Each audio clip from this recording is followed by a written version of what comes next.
In the winter of 214 BC, an army of 300,000 soldiers started ramming earth on the edge of the Gobi. The emperor who ordered it was Qin Shi Huang, the first to call himself emperor of a united China. The man sent to make it happen was his general Ming, commanding 300,000 troops to defend against the Xiongnu. At the same time, villages 1,500 miles away were emptied to send 500,000 peasants to the same line. They were building one wall. They called what they built the longest cemetery on Earth. Picture that. A wall, you were told, could be seen from the moon. Go back to that ridge. The soil is frozen. The wind cuts through rags. Men are pounding dirt between wooden frames. No bricks yet. No machine. Just earth and hands. This is not the stone dragon on your postcard. That comes 1,500 years later. This is the first Great Wall, ordered when China became China. And from the first day, it was not a triumph of engineering. It was a calculation. How many lives is a border worth? Keep that number in your head. You will need it. Ming himself would later be forced to drink poisoned wine after the emperor died. The builder did not outlive his wall by long. Take the wall you think you know.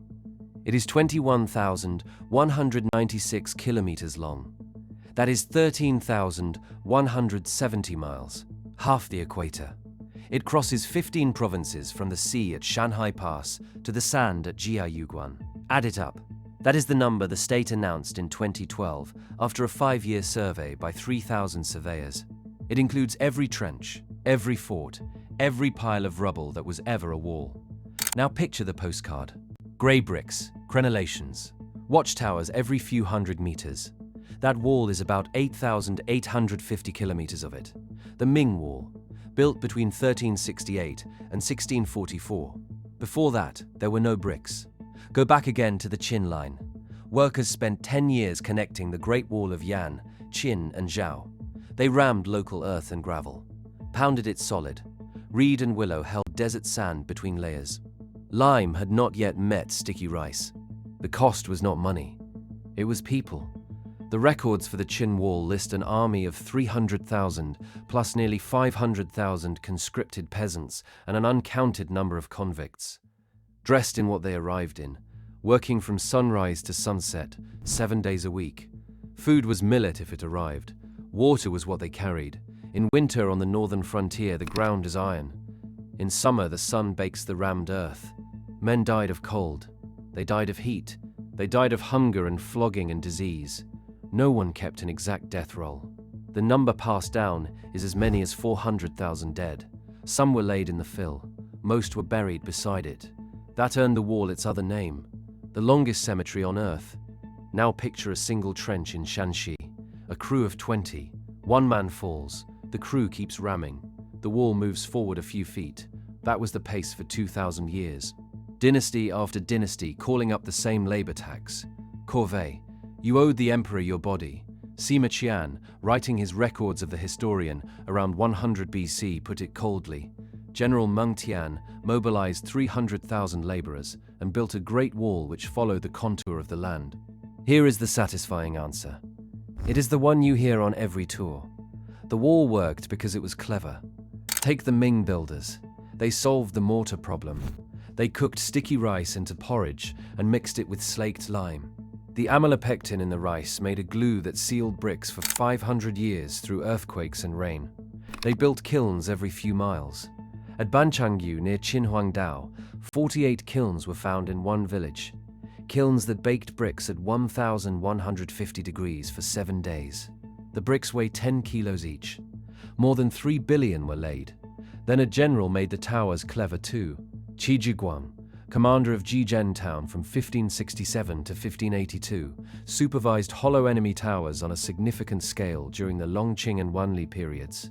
A new hollow watchtower invented by Qi Guang himself that could house men, guns, and supplies inside the wall. Add beacon towers every 25 to 50 kilometers on high ground.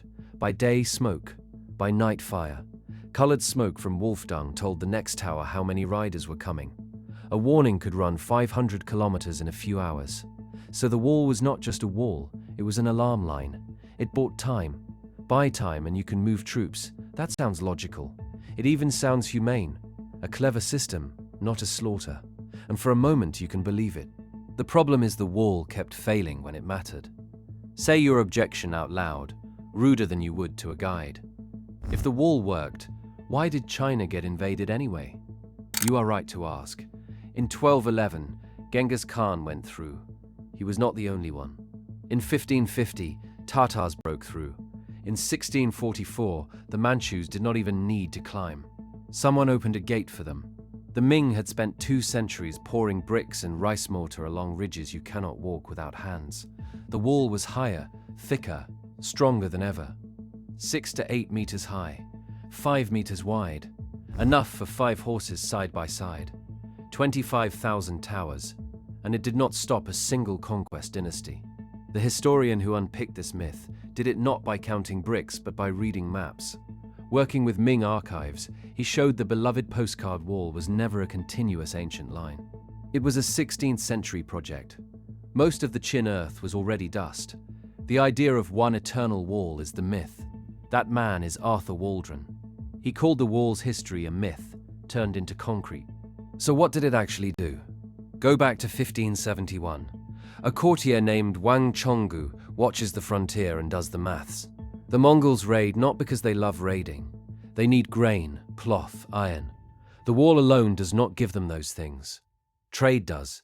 He tells the Longqing emperor to let trade happen at the gates. And suddenly raids drop. That is the mechanism. The wall was a customs line.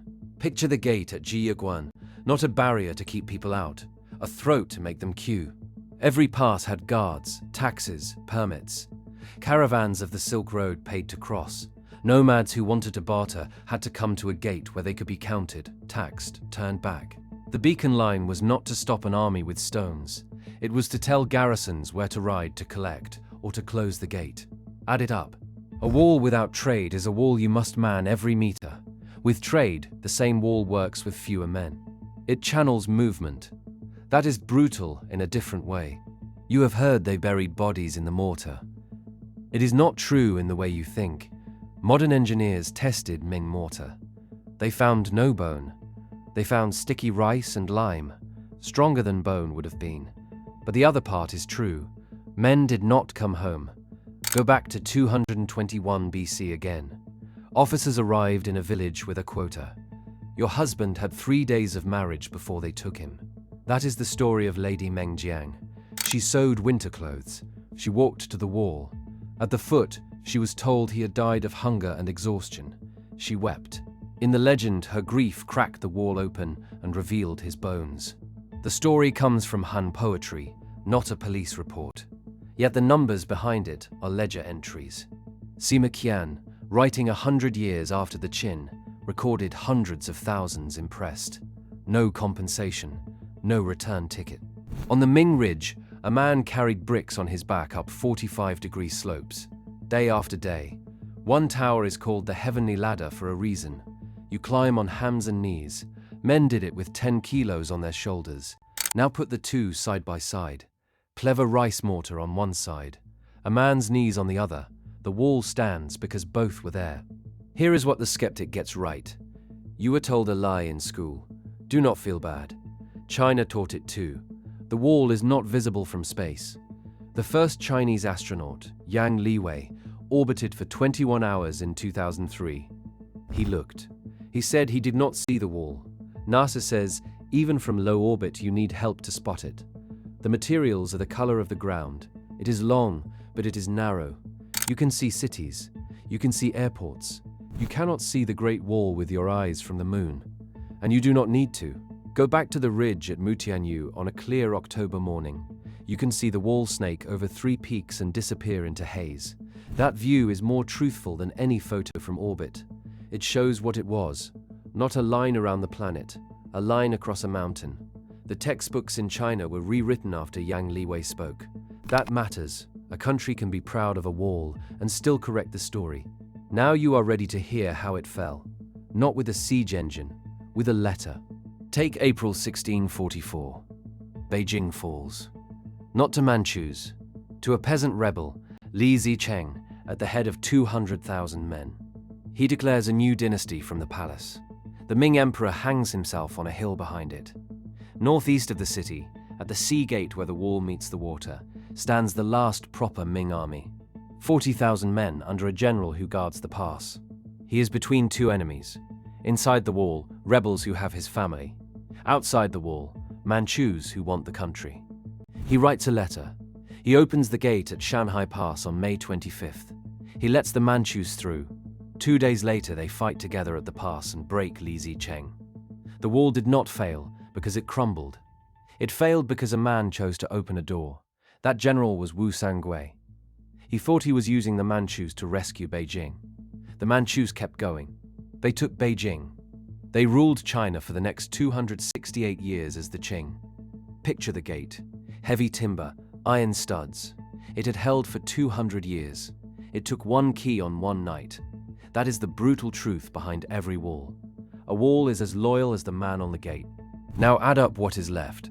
Of the Ming brick and stone, less than 9% is intact. More than 30% has vanished. About 2,000 kilometers gone. Farmers took bricks to build houses. Villagers sold souvenir stones. Rain cut gullies through rammed earth that no one patched. In some desert sections, the wall is a low bank you can step over.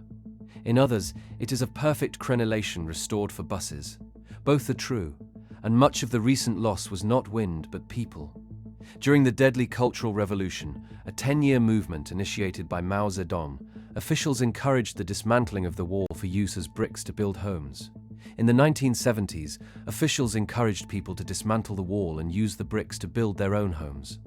In Ningxia, families still live in caves dug out of the wall during the Cultural Revolution of 1966-76. 10 million people visit each year. On holidays, more than 80,000 in a single day crowd onto Badaling, the stretch near Beijing. That is 27,000 a day on average. They walk shoulder to shoulder on bricks that were carried up by men on their knees. They carve names where guards once lit wolf dung. Officials cap numbers now. They make you book a week ahead. Go back one more time. Not to an emperor. To a tower at night. Choose Tower 14 north of Simotai. It is late autumn. The wind is cold. You are one man with a brazier and a pile of dry wood and wolf dung. Your job is to watch the dark between two peaks. You have a drum. You have a flag. You have no horse. Below you the wall drops like a spine into shadow. You cannot see the next tower. You listen. Somewhere far north a dog barks. Then another signal. A flame on the next ridge. 1 flame means 500 riders. 2 means 1,000. 3 is more. You light your own fire. You wave it. The smoke tomorrow will be black and thick. The next man sees you. He lights his. In a few hours, a town 80 miles south knows to shut its market. That man will never be in a history book. We do not know his name. We know the tower still smells of smoke after 500 years. And we know the man who tried to map every tower on foot. The Englishman, William Lindesay, who first went to run on the wall in 1986, and in 1987 covered 2,470 kilometers on foot, the first documented traverse of the ruins. The skeptic is right about one more thing. You want to say the wall was useless because it was breached. That is too simple. The wall did protect something. It protected the tax shed. It protected the Silk Road. For centuries, merchants paid duty at its gates. In the Gobi, the wall was not tall. It was reeds pressed with sand. Low, wide, crumbling now, but it marked a line that said, once you are over here, you are under the emperor's law. That mattered to a farmer whose goats were stolen last year by a raiding party that did not want land, it wanted iron pots. That farmer would have told you the wall, even half built, was worth the labor tax because the year after the wall went up, the raids thinned. He never met Genghis Khan. He met the local chief who stopped coming.